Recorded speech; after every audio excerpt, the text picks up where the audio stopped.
Types of reproduction. Asexual reproduction. Reproduction is of two types. Asexual reproduction. Sexual reproduction.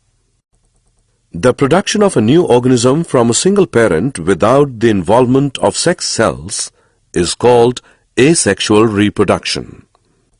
Example: binary fission in amoeba, budding in hydra, spore formation in rhizopus, and vegetative reproduction in flowering plants. In asexual reproduction, cell divisions are amitotic or mitotic. The new individuals produced are genetically identical to their parents, and it is fast mode of multiplication.